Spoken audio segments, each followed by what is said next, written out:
अभी मैं नेपाल में हूँ और नेपाल में आने की वजह प्रिंस आनंद यादव की मौत है।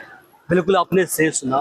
उनसे जुड़ी जो सच्चाई है, अपडेट्स है, उसे आप तक पहुंचाने के लिए मैं खुद आज नेपाल के उन सारे जगहों पर गया जहां पर प्रिंस आनंद रह रहे थे। उसके बाद उसे एम्बुलेंस में अस्पताल में भर्ती कराया गया। उसके बाद की जो घटना है और घटनाक्रम है, क्या कुछ हुआ, आपको एक एक करके हम इस पूरे जो खबर है इसमें आपको हम बताएंगे।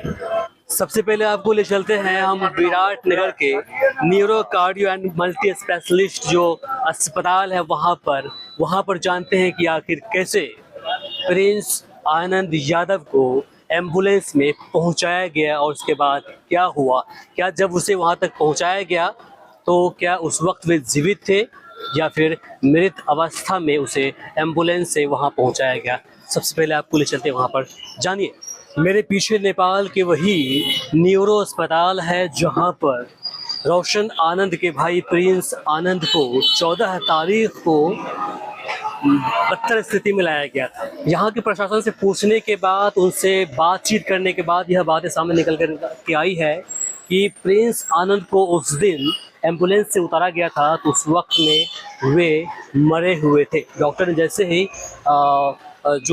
ECG किया तो वहाँ पर उनको यह रिपोर्ट देखने को मिली कि प्रिंस आनंद का पहले ही मौत हो चुकी थी। इस मामले को लेकर हमारी बातचीत उस अस्पताल के केयर टेकर के रूप में आप कह सकते हैं सूरज मिश्रा से हुई है। सूरज मिश्रा ने क्या कुछ कहा, जरा इसे सुनिए। चूँकि सूरज मिश्रा का लगातार जो बयान है, स्टेटमेंट है, पिछले 5 दिनों से अलग अलग चैनलों पर वायरल चल रहा है। चूँकि अस्पताल के एडमिनिस्ट्रेशन की ओर से वही बाइट दे रहे हैं। हमने प्रयास किया था कि अस्पताल के जो HOD है या फिर प्रेसिडेंट है वो अपनी बात रखे, लेकिन उन्होंने यह कहते हुए मना कर दिया क्योंकि उन्हें पुलिस प्रशासन ने स्टेटमेंट देने से मना किया है। लेकिन सूरज मिश्रा अपनी बातों को रख रहे हैं, उनकी बात को सुनिए। सूरज जी, प्रिंस आनंद को जब यहाँ पर लाया गया था तो उस वक्त क्या कंडीशन थी? क्या आप उस वक्त आप मौजूद थे यहाँ पर? जी, कंडीशन क्या था कि जैसे 14 तारीख को रात को आपको लगभग 11 साढ़े 11 बजे रात को एक न्यूरो हॉस्पिटल में फ़ोन आता है कि रेम्बो गली है जो शुभम हॉस्टल बोल के है, वहाँ पे कि ऐसा ऐसा अवस्था का है, आप अपना एम्बुलेंस भेज दीजिए।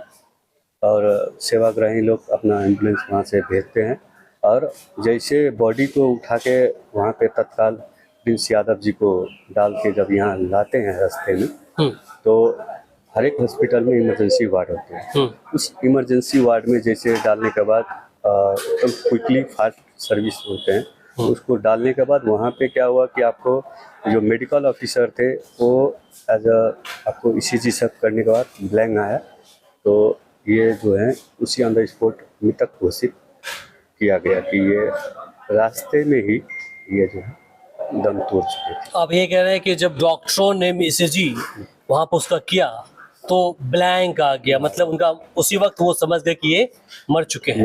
अब ये कह रहे हैं कि मरे हुए अवस्था में लाया गया, यहाँ पर ब्राउड डेट लाया गया।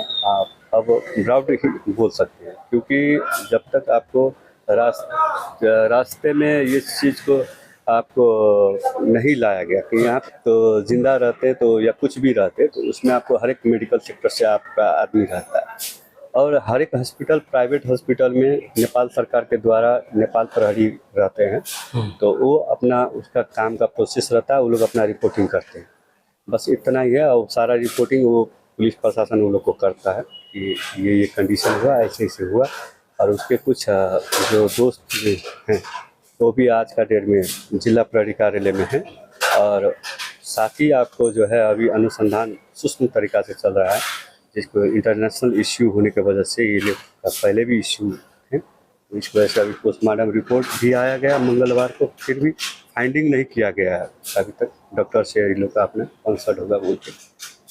अब इसके बाद आपको ले चलते हैं उसी होटल में जहां पर प्रिंस यादव छुपे हुए थे, इसलिए क्योंकि पुलिस बिहार के अंदर उसे पकड़ने के लिए दबिश बना रही थी, इसलिए उससे बचने के लिए अपने कुछ दोस्तों के साथ वे विराट नगर के शुभ होटल में छुपे हुए थे। और वहाँ क्या कुछ हुआ हम वहां भी पहुंचे जानने के प्रयास करने के लिए, लेकिन जो उसके ऑनर थे उन्होंने मना कर दिया, यह कहते हुए कि देखिए पुलिस प्रशासन ने हमें किसी भी मीडिया को अंदर जाने और फिर विजुअल उठाने, बाइट लेने से मना कर दिया है, इसलिए आप सीधे जो डीएसपी है वहाँ पहुँचिए, जिला पुलिस कार्यालय पहुँचिए, वहाँ संपर्क कीजिए, फिर आप जो वो कहेंगे मेरे पास पहुँचिएगा। इस पूरे मामले की तफ्तीश के लिए आगे बढ़ते हुए हम पहुँच गए विराटनगर पुलिस जिला मुख्यालय, जहां पर मेरी मुलाकात डीएसपी एम मिश्रा से हुई। एम मिश्रा ने कहा कि इस पूरे मामले को हम लोगों ने बड़े ही क्लोजली इन्वेस्टिगेशन किया है, इन्वेस्टिगेशन कर रहे हैं। उन्होंने यहाँ तक कहा कि हमने कल जो जानकारी साझा की थी पोस्टमार्टम रिपोर्ट को लेकर, वो ये थी कि उसमें जो मौत का कारण है वो क्लियर नहीं हो पाया है, इसलिए उसका जो रिजर्व रखा गया था विसरा, उसको आगे जो मेडिकल जो टीम है, फॉरेंसिक लैब जो हमारे पास में है, वहाँ भेजा गया है, जिस पर काम चल रहा है, जहाँ 2-3 दिनों के अंदर यह बातें सामने निकल कर आ जाएगी कि उसकी मौत नेचुरल थी या फिर किसी ने उनकी मर्डर किया था। हालांकि मैंने उनसे पूछा कि देखिए आपके पास काफ़ी एक्सपीरियंस है, इस तरह के मामला आपके पास आते रहे होंगे, तो प्रथम दृष्टिया और साथ ही जैसे आपको पोस्टमार्टम रिपोर्ट मिली तो उसके आधार पर आप क्या कहेंगे। तो उनका मानना था कि देखिए उस हिसाब से अगर आप पूछते हैं तो ये नेचुरल डेथ था, लेकिन अभी हम कंक्लूजन पर नहीं पहुंचे हैं। आपको हम ये बिल्कुल नहीं कह सकते कि वो नेचुरल डेथ था या फिर उसकी हत्या हुई है। जब तक हमें हम जो रिपोर्ट है वेसरा से वो नहीं मिल जाती है, तब तक हम इस बात को क्लियर नहीं कर पाएंगे। लेकिन हाँ, बहुत ही जल्द 2 से 3 दिनों के अंदर जैसे ही रिपोर्ट सामने आएगी, हम यहाँ पर प्रेस कॉन्फ्रेंस करेंगे, उसके माध्यम से हम अपनी पूरी बात को रखेंगे। हालांकि मैं सोच रहा था कि इस पूरी घटनाक्रम को आपको मैं स्टेप बाय स्टेप दिखाऊं, लेकिन यहाँ की जो पुलिस प्रशासन है बिल्कुल अलग तरीके से काम करती है।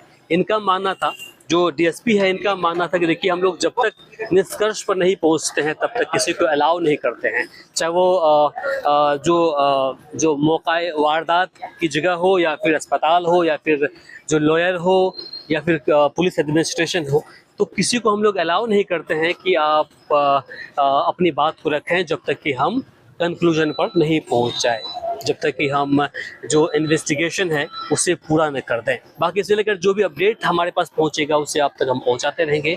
आप देखें तो आवाज़ न्यूज़ और मैं हूं इमरान। इस वीडियो को शेयर कीजिएगा ताकि अन्य लोगों तक पहुंच पाए। नमस्कार।